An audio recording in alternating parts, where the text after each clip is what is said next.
أعوذ بالله من الشيطان الرجيم بسم الله الرحمن الرحيم الحمد لله والصلاة والسلام على رسول الله الحمد لله رب العالمين ولا عقبة للمتقين والصلاة والسلام على رسوله محمد وعلى آله وصحبه أجمعين أما بعد Assalamu alaikum, урматтуу телекөрүүчүлөр. Алла насип кылган экен мынакей ыйык Рамазан айында сиздер менен телевизордо көрүшүп отурабыз. Жараткан Алла чексиз мактоолор болсун. Пайгамбарыбыз саллаллаху алейхи вассаламга салам салаваттар болсун. Берекелүү ай, ыйык ай, Рамазан айы куттуу берекелүү ай. Пайгамбарыбыз саллаллаху алейхи вассалам сүйүктүү пайгамбарыбыз Мубарак хадисинде айткан ыйык Рамазан айында Алла Таала жакшы көргөн инсандарын ыйык Рамазан айга жеткирет деген. Ушул ыйык Рамазан айга жеткирген Аллага дагы бир рет мактоолорду айтабыз. Сүйүктүү пайгамбарыбыз Мухаммед Мустафа саллаллаху алейхи вассалам пайгамбарыбызга салам салаваттарды айтабыз. Бүгүнкү темабыз ырыскыбызды канткенде кеңейтет. Ырыскы туурусунда. Жараткан Аллага мактоо айтабыз. Алла Таала бардыбыз ырыскы бераткан Аллага мактоо айтабыз. Алла Таала Куранда айткан Астаузу билла Жума аятынын 10-чу аятында, Жума сүрөсүнүн 10-чу аятында айткан Астаузу билла качан намаз аяктаса жер бетине тарагыла жана Алладан ырыскы издегиле. Андан да Алланы көбүрөөк эстегиле. Мүмкүн ийгиликке жетерсиңер деди. Урматтуу телекөрүүчүлөр, урматтуу бир туугандарым, Алла Таала өзүнүн ыйык аятында айткандай, намаз биринчи намаз. Биз намазды бекемдеп алсак, ырыскыбыз бекем болот. Ошондой эле намазды окуп бүткөндөн кийин силер жер бетинде ырыскыңарды издегиле деди.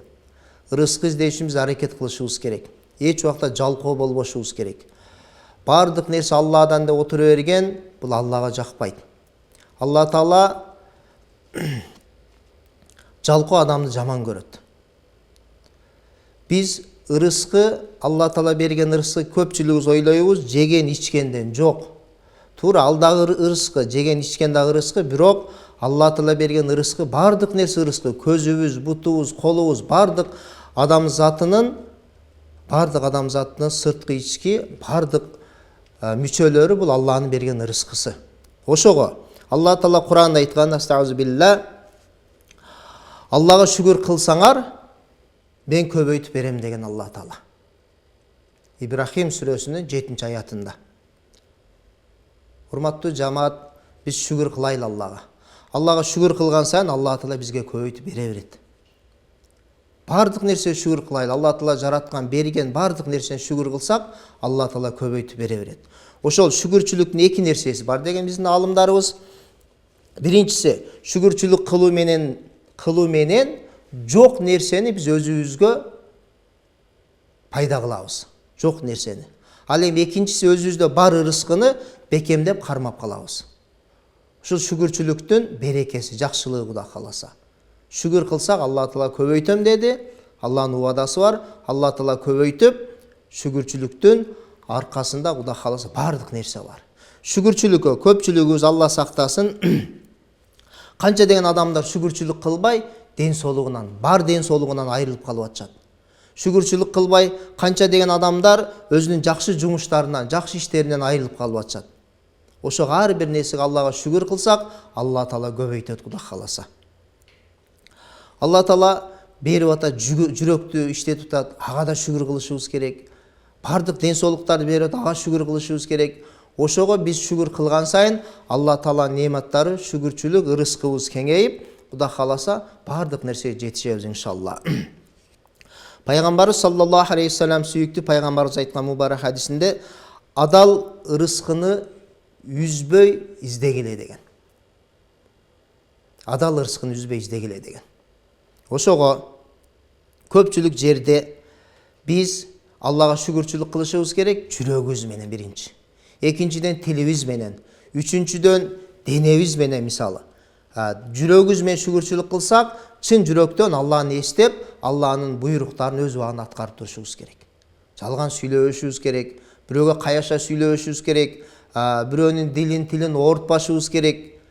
Айрыкча мына ыйык Рамазан айга Алла Таала жеткирди. Ушул ыйык Рамазан айында биз дуа кылып, ибадат кылып, Аллага жакын болуп, рызкыбызды кенен кылып топтоп алышыбыз керек. Мындайча айтканда, бир жылдык рызкыны биз ушул ыйык Рамазан айында бардыгыбыз топтоп алышыбыз керек.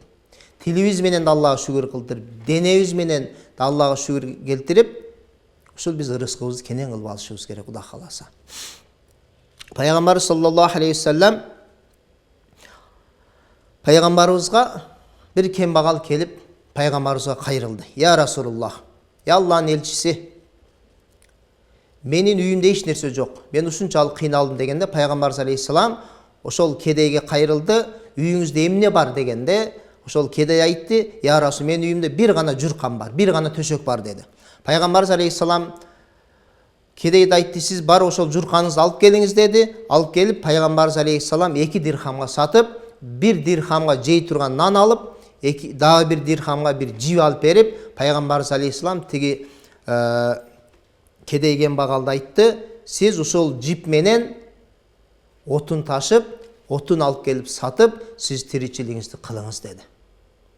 Ошондой эле биз рызкы Алладан деп отура берген менен чындыгында ал болбойт. Себеби пайгамбарыбыз саллаллаху алейхи вассалам мубарак хадисинде айткандай, бир күн болсо дагы, бир убакыт болсо дагы силер ибадатты бекем кылып калгыла деди.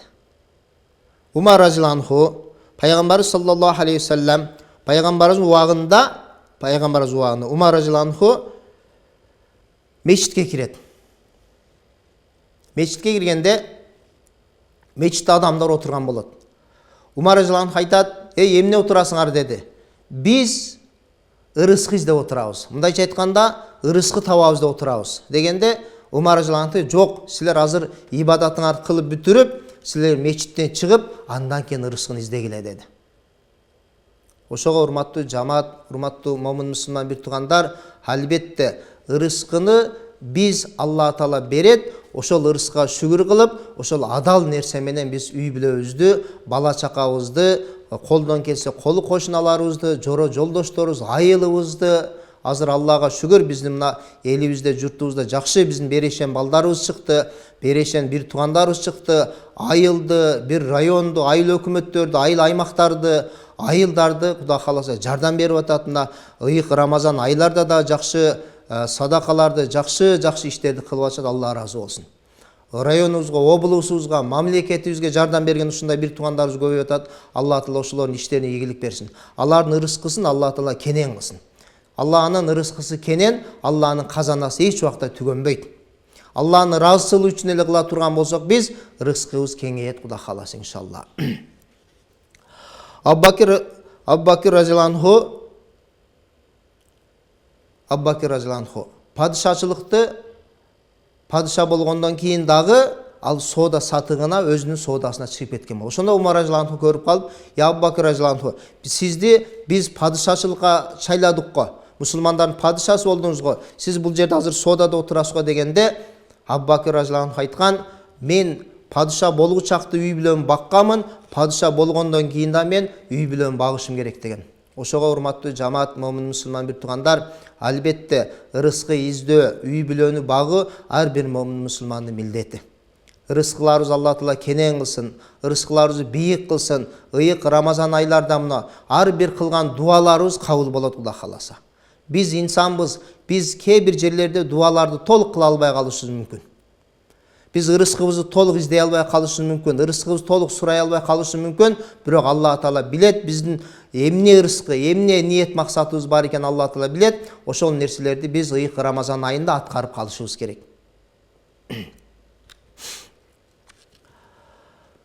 Алла Таала берген ырыскыга канчалык шүгүр кыла турган болсок, ошончолук Алла Таала көбөйдүрөт иншалла. Ар бир мусулман бендеги Алла жагымдуу ибадат кылуусун үчүн эң чоң жардамчы бул адал ырыскы. Адал ырыскы менен тамактансак гана ибадатыбыз бекем болот. Жана азыркы учурда көпчүлүк мусулмандар ибадат кылышат. бирок ибадаттарында жеңилдөөнү жана ырахаттанууну сезишпейт. Ар бир ибадатта ырыскы болот. Ибадатты бекем кыла турган болсок, ибадатыбыз бекем болсо, ырыскыбыз бекем болот. Биз канчалык ибадатты бекем кыла турган ырыскыбыз ошончолук кенен болот.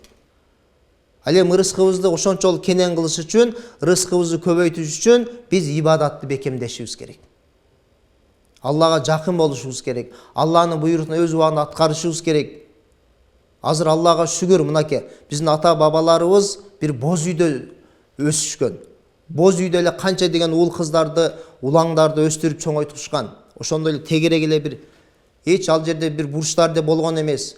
Азыркына заманба эч нерсе болгон, ошол жерде эле ынтымакта, биримдиктө ырыскылар кенен болуп, ошол жерде жакшы ырыскыда канча деген бир туугандарыбызды ата бабаларыбыз чоңойткон. Бирок алардын ниети, максаты Аллага бекем болгон, ибадатка бекем болгон. Ошондуктан ырыскылар кенен болгон иншалла. Ошого биз дагы ибадаттарды бекем кылайлы, биримдик болойлу, ынтымактуулук болойлу. Ошондо гана биз ырыскыга кенен жетебиз. Бар нерсеге шүгүр кылсак, Алла Таала көбөйдүрө берет. Бар нерсебиз Алла Таала сактап тура берет, Кудай кааласа. Азыр Аллага шүгүр, ушунчалык Кудайдын кулагы сүйүнсүн дегендей, азыр ушундай сүйүнө турган убакыт келип калды. Кубана турган убакыт азыр. Эч бир момун мусулман бири-бирибизди наразы кыла турган, бири-бирибизди тарынта турган, же бири-бирибизди мындай болор болбос нерсе үчүн бир көңүлүн орта турган заман эмес азыр. Бардык сүйүнө турган, кубана турган жакшы заман. Барчылыкты ушул ырыскыбызды биз ушунча кармап калып, кийинки урпактарга дал ушундай өткөзүп бере турган заман азыр.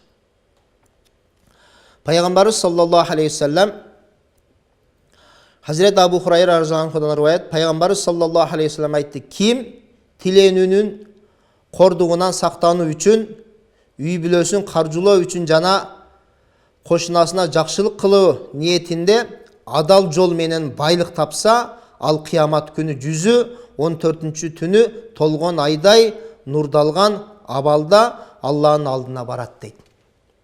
Ана урматтуу жамаат, момун мусулман бир туугандар, Пайгамбарыбыз алейхиссаламдын хадисин Абу Хурайра радхiyallahu риваят кылып атат. Кудай кааласа биз адал ырыскы менен үй бүлөбүздү бага турган болсок, өзүбүздүн эле үй бүлөбүз ырыскы кенен болуп, ал эми кошунабыз кыйналып аткан болсо, кошуналарыбызга да жардам берип, аларды да кошо Алланын берген ырыскысын, казанасынан аларды да камсыз кылып, сүйүндүрүп, кубандыра турган болсок, эртең эле Алланын астына барабыз. Алланын астына барганда жүзүбүз 14 толгон айдай болуп, жарык болуп турат экен иншалла. Ислам дини бир эле намаз же зекет жана башка ибадаттын түрлөрү менен эле чектелип калбастан, адамдын күнүмдүк турмушуна керектүү мамиле, үй бүлө укуктары, алды сатты, адеп ахлак, байлык топтоо, адал иш кылып, ырыскы таап, өз жанын жана үй бүлөсүн багуу сыяктуу жана башка жашоо эрежелерин алып келген дин. Ошондуктан динде адал ырыскы таап, үй бүлөсүн багуу мусулмандардын фарыз деп айтылган. Азыр ырыскыбыз жакшы. Жана ушуга Пайгамбарыбыз алейхиссалам, сүйүктүү Пайгамбарыбыз мубарак хадисинде айткандагы, ким ырыскысы кенен болушун кааласа дейт, жана өмүрү узун болушун кааласа, бир тууган менен мамилени бекемдесин дейт. Урматтуу менин бир туугандарым, азыркы убакытта кээ бирлерибиз бир тууган мамилени үзүп коюп атабыз. Ошондон да ырыскыбыз берекесиз болуп атышы мүмкүн. Тапкандарыбыз эч нерсеге буйруп айтат, же тапканыбыз эч нерсе болбой атат деген кээ бир ошондой айткан бир туугандарыбыз бар. Ошолорго айтар элем, балким ойлонуп көрөйлү, балким бир тууган менен биз мамилени үзүп койгондорбуз. Дүнүйө деп ырыскын издеп, кубалап, артынан кубалап жүрө берип, биз бир тууган мамилени үзүп коюшубуз мүмкүн. Биз бир тууган мамилени үзүп кое турган болсок, ырыскыбыз эч убакта кеңейбейт. Ырыскыбыз кайра тарый берет. Эч нерсе жетишпей калабыз. Эч нерсе убакытка да жетишпейбиз. Эч нерсе ырыскы бардык. Ошого балким карап көрөйлү. Эгерде Алла сактасын, бир тууган арасында, тууган урук арасында, колу кошун арасында ушундай бир аз бири-бирибизге келишпестик болуп, бири-бирибиздин көңүлүбүздү оорутуп, жүрөгүбүзгө бир аз сөз, катуураак сөз айтып койгон болсок, мына ыйык Рамазан айына кечиришейли. Кечиришели, барып, бизде күнөө жок болсо эле барып колун кармап кечирим сурап коелу. Кудай кааласа иншалла Алла таала мээримдүү зат, кенен ырыскысы казанасынан ырыскысын жаадырып турат Кудай кааласа.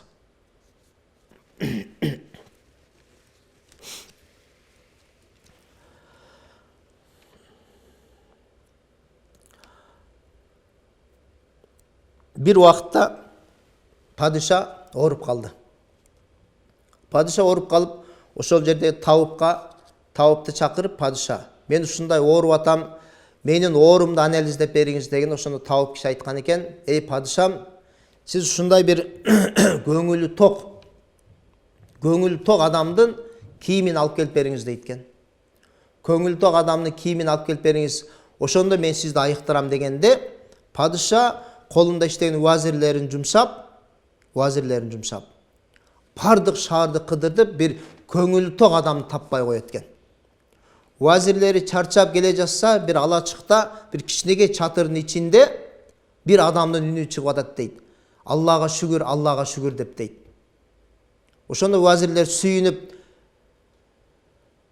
биз көңүл ток адамды таптык окшойт деп чатырга кирсе, бир киши туруптур. Ал кишинин дагы эч бир кийим кечеси жок адам экен. Мейли, ушуну болсо деги биздин падышабызга апарайлычы, кур барбай деп, падышага ошону ошо боюнча алып барса, падыша айтат экен, мага кимди алып келип койдуңар дегенде, эй падышам, биз шаар боюнча эч бир өзүнө шүгүр келтирген бир көңүл ток адамды таппадык, акыры келе жатсак, ушул кишини алачыктан, ошо чатырдын ичинен Аллага шүгүр келтирип, мен көңүлүм ток деп аткан угуп, ушул кишини алып келдик дейт экен. Падыша айтат экен, сен эмнеге көңүлүм ток деп атасың? Сенин бир сыра жете турган кийимиң болбогондон кийин, же бир жетерлик кийимиң болбосо, же бир жакшынакай бир хан сарайынча үйлөрүң болбосо, эмнеге сен шүгүр келди? Кандай көңүлүң ток десе, падышам, мен эртең менен турам, ойгонуп, Аллага шүгүр келтирем, эртең менен туруп барып, өзүмдүн жумушумду кылып, өзүмө жетерлик нан таап, курсагымды тойгозуп, менин көңүлүм ток болот, Аллага шүгүр келтирем деген. Ошол убакыттан баштап падышабыз айткан экен, эй, ушул өз шүгүрчүлүк кылса, ушунун көңүлү ток болсо, мен эмне үчүн көңүлүм ток болбойт деп, ошол убакыттан баштап, ошол күндөн баштап, падышабыздын ичиндеги ошол жаман нерсени сыртка чыгарып, көңүлү ток болуп, Аллага шүгүр келтирип, андай оорулардан алыс болгон экен. Ошого урматтуу жамаат, момун мусулман бир туугандарым, Аллага дагы мактоолорду айтабыз, көп шүгүрлөрдү айтайлы. Ыйык Рамазан айларында ырыскыбызды кенен кылбалайлы. Ырыскыбыз Аллага шүгүр, Алла таала берип атат ырыскыны. Ошол ырыскыны биз жакшы кармап калайлы. Ырыскыны. Анан Алла мен таап атам, менин колуман таап атат, мен кылып атам дебейли. Алла таала берип атат. Алла биз эч нерсеге алыбыз жетпейт, инсан. Алла таала берип атат. Алла таала ошондой түгөнгүс казанасынан ырыскыбызды бардыгы кеңейтип атат. Аллага шүгүр келтирейли. Мындай заман болгон эмес. Мына ата бабаларыбызды көрдүңүздөр, кандай кыйынчылык заманда ошол ата бабаларыбыздын дуасы менен биз ушундай жакшы заманга, жакшы убакытка келдик Кудай кааласа. Bundan өткөн жакшы заман, мындайча айтканда, bundan өткөн жакшы жашоо азыр алхамдулилла, Аллага шүгүр. Ушунчалык баскан турган сайын Аллага шүгүр келтирип аткан заманда туруп атабыз иншалла.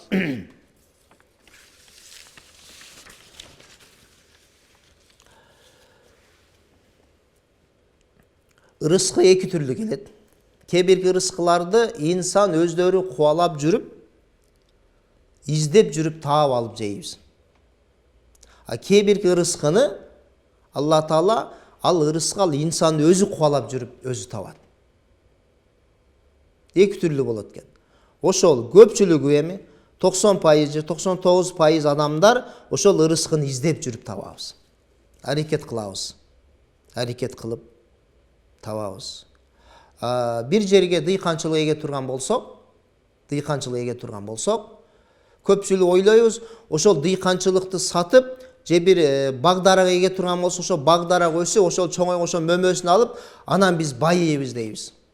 Туура. Ошол себеп, бирок бардык нерсе Алладан. Алла таала берем десе кичине эле нерседен, бир аз нерседен Алла таала ырыскыбызды кенен кылып коет. Бирок урматтуу жамаат, ушундай беле, ушундай болбош керек эле, аны мен эгип чоңойткучу, аны өстүргүчө канча убакыт өтөт, ал жок.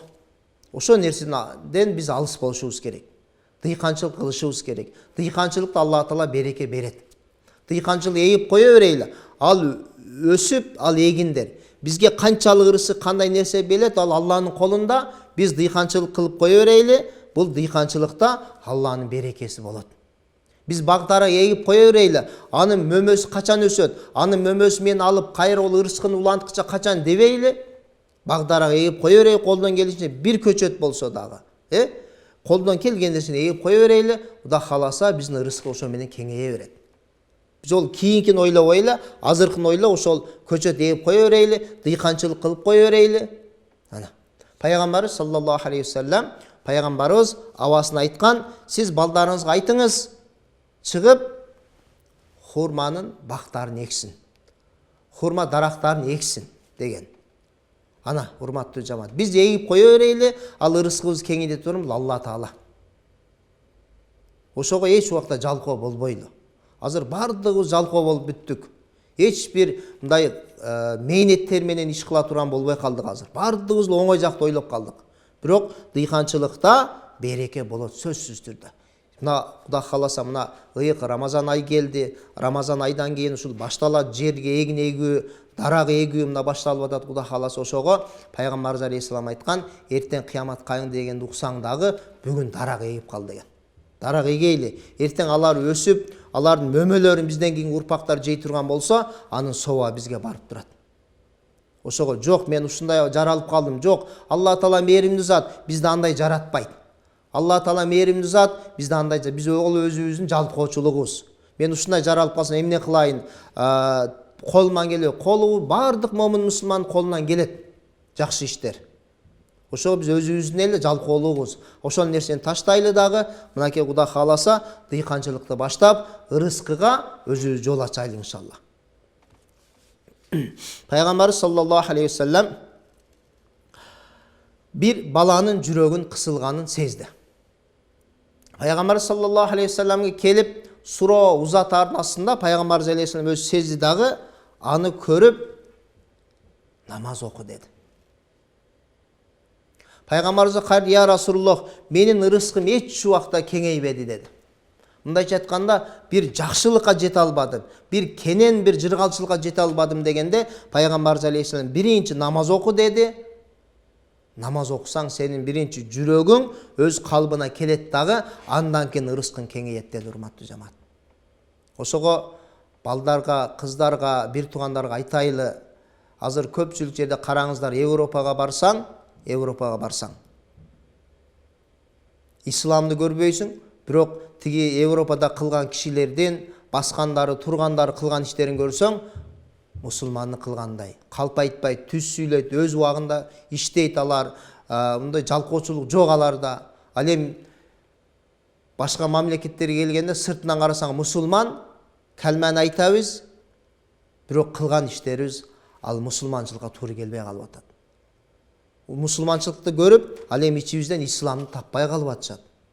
Жалган сүйлөп атабыз кээ бирлерибиз, Алла сактасын, оронуп алып туура эмес иш кылып атабыз, сакал коюп алып туура эмес иш кылып атабыз, намаз окуп мечиттен чыгып дагы туура эмес иш кылып атабыз. Жок. Ошол нерсенин бардыгы биздин ырыскыбызды бөлүп жарган нерсе. Бардыгы нерсе. Алла Таала бардык нерсени көрүп турат, билип турат. Алла Таала берейин эле дейт, өзүбүз ала албай атабыз. Ал бандам, ал инсан, ал менин жакшы көргөн бендем деп турат, биз өзүбүз ошол нерсени ала албай атабыз, ырыскыны. Колубузга кармай албай атабыз ошол нерсени. Ошого урматтуу бир туугандарым, ыйык Рамазан айы бат эле өтүп кетет.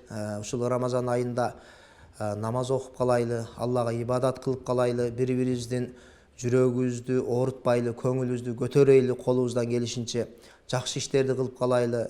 Мындайча айтканда, башында да айтып кеттик, ырыскыбызды кенен ушул айда жакшы ырыскылар топтоп алайлы. Берекелүү, түгөнгү салынан казанасын ырыскылар топтоп алайлы. Дагы бир ырыскыны кеңейтүү. Ырыскы түгөнбөс үчүн биз үйлөрдө көбүрөөк Куран окуйлу. Эми албетте көпчүлүгүбүз Куран окушду билбейбиз, бирок азыр Куран уксак да болот туугандар. Рамазан айында Куран түшкөн айы. Ушул Рамазан айында биз Куран окуй турган болсок, Куран уга турган болсок, биздин рызкыбыз көбөйөт Кудай кааласа. Көбөйөт. Куранды көбүрөөк окуйлу, көбүрөөк угайлы. Балдарыбызга Куран угузайлы, кыздарыбызга, бир туугандарга Куран угузайлы. Ал эми туура эмес жака кетип калып атышат, көрүп атасыздар. Убактыларын туура эмес жака, китептерди окутайлы. Азыр жакшы, аябай жакшы ибадат, жакшы иштерди кыла турган убакыт болуп атат Кудай кааласа. Шүгүрчүлүк келтирбейли, бардык караңыздар. Бардык жерде шүгүрчүлүк келтире турган. Бардык нерсеге, колубузга, бутубузга жараткан Алла Таала, бардык жүрөгүбүзгө, көзүбүзгө караңыздар. Ата-энелер бул нерсени ойлонгон да эмес да. Азыр биз мына караңыздар, бардык нерсе биздин колубузда. Дүйнө менен сүйлөшүп коюп атабыз биз бир секундта. Дүйнөнү көрүп коюп атабыз бир секундта. Бардык дүйнөдө жаңылыктарды угуп коюп атабыз. Будан нарыда кандай шүгүрчүлүк келиш керек бизге? Ошого рызкыбызды жараткан Аллага чексиз мактоо айтабыз, пайгамбарыбызга салам салават айтабыз. Алла Таала рызкыны бизге жазып койгон, ошол рызкыны кенен терип жешибиз керек. Рызкылуу болушубуз керек иншалла. Куран окулган үйдө албетте рызкы кенен болот. Куран окулган үйдө эч убакта жамандык болбойт, жакшылык болот, сүйүнүч болот, кубаныч болот. Периштелер кошо кирет, периштелер амин деп турат.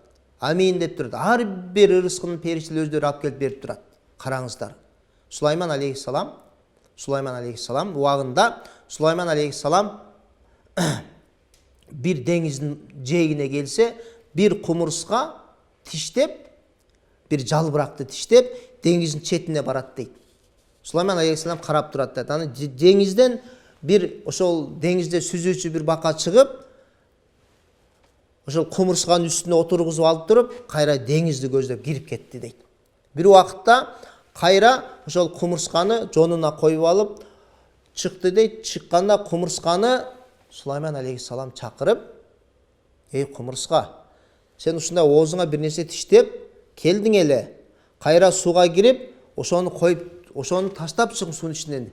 Эмне кызмат кылдың?" дегенде кумурска айткан экен, суунун ичинде, суунун эң түбүндө бир аппак таш бар.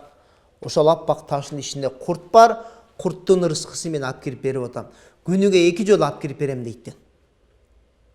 Алла Таала мага буйрук кылат, мен ошол нерсени тиштеп, суунун жээгине барам, периште мага ошол сууда сүзүүчү бака сыяктуу, ошондой сыяктуу келип туруп, мени алып, ошол суунун түгүндөгү ташка жеткирет.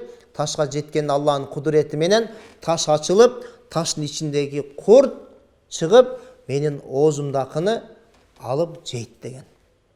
Мына урматтуу бир туугандарым, караңыздарчы.